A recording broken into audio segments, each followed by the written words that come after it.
Welcome back to our channel. If you're new here, my name is Casey. Today we're continuing Brand Spotlight, my mini-series where we look at fashion brands through a bigger lens. Not just what they sell, but where they came from, what they believed in, what made them stand out, and why some brands stay powerful for decades while others lose their edge. When people talk about quiet luxury, Loro Piana is almost always part of the conversation.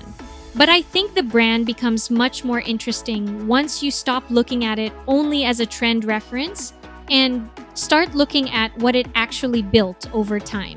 Because Loro Piana did not suddenly become relevant when the internet needed a phrase for understated wealth. The brand had already spent decades shaping a very specific reputation, one rooted in textiles, raw materials, and a kind of refinement that does not depend on being loud.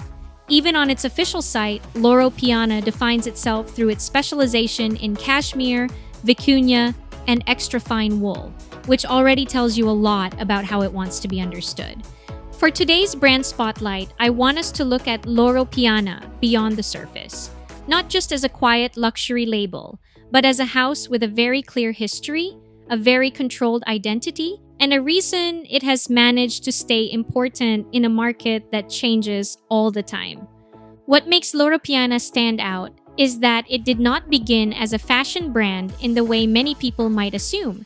Its roots go back to wool trading in northern Italy in the early 1800s, and the current company was founded in 1924 in Quarona, Piedmont, by Pietro Loro Piana. Later, Franco Loro Piana took over in the 1940s, and after the war, the firm built a reputation as a supplier of premium wool and cashmere textiles for haute couture, both in Italy and internationally. I think that origin matters because it explains a lot about the brand's personality even now. Loro Piana started with fabric, and with the technical side of making something exceptional before it even became a finished garment. And I think that foundation still shapes how the house is perceived today. A lot of luxury brands are remembered first through symbols, a bag, a monogram, a founder's image, a particular runway moment. With Loro Piana, the identity feels different. The authority comes less from a symbol and more from a standard. It is a brand people associate with touch, softness, rarity, finish, and the feeling that the product is backed by serious knowledge. That is probably why the house has always carried a slightly different kind of presence.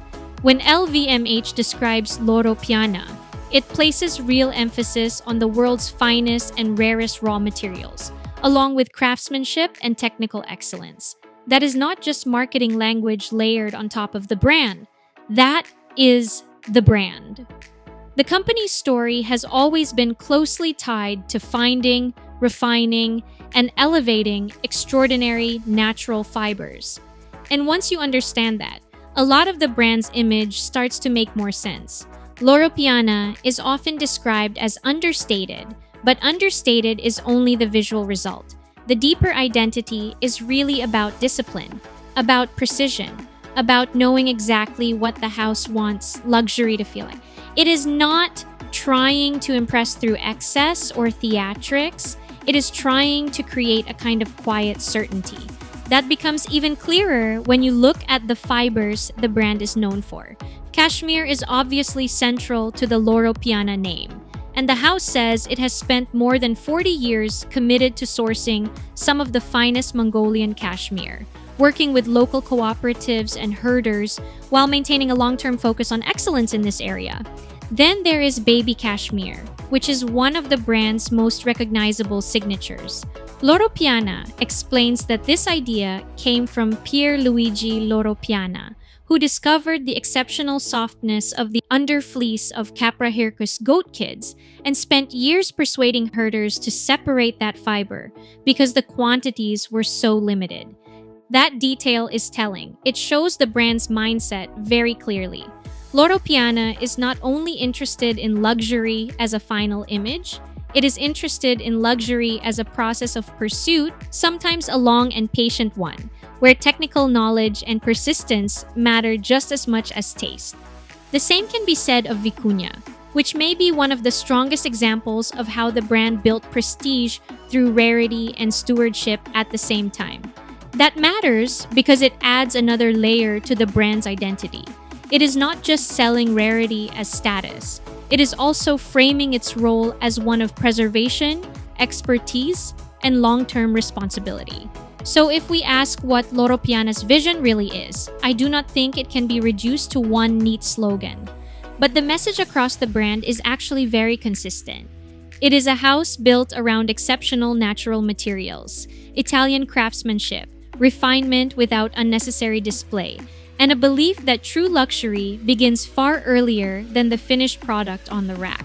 The official site's centenary materials describe the Maison's journey from a wool trading company to a destination for sophistication, excellence, and textile artisanship. That wording feels important because it captures the way Loro Piana sees itself, not as a label powered by constant reinvention, but as a house whose legitimacy comes from mastery.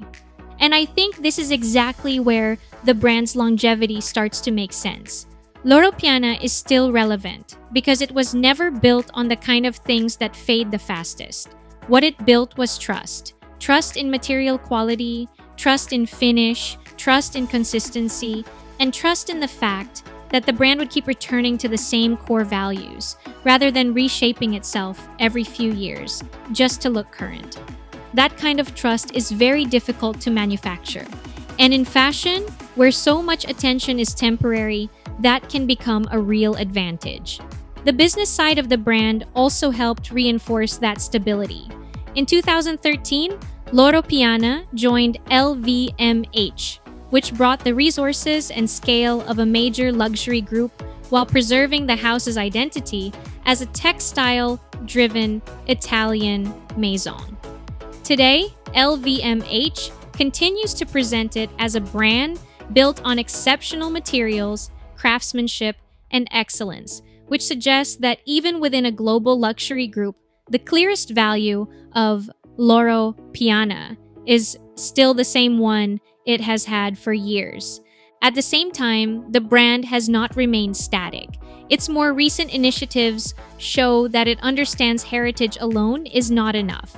The house has also highlighted newer trust-building efforts, such as traceability, through the Aura Blockchain Consortium, for select products.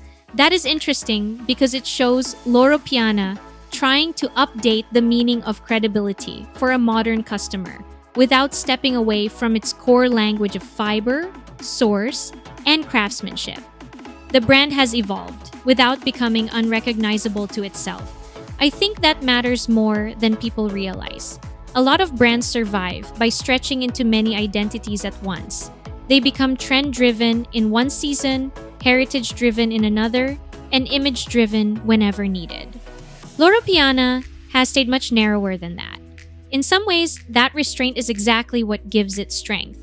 I believe what really keeps Loro Piana relevant is the structure underneath it.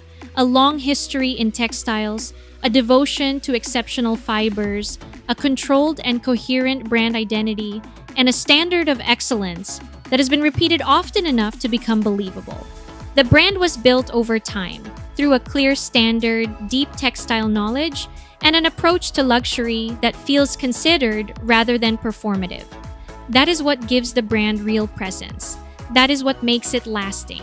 And that is why Loro Piana is still worth paying attention to. If there's another brand you want me to feature next in this series, let me know below. Thank you for watching, and I'll see you in the next one.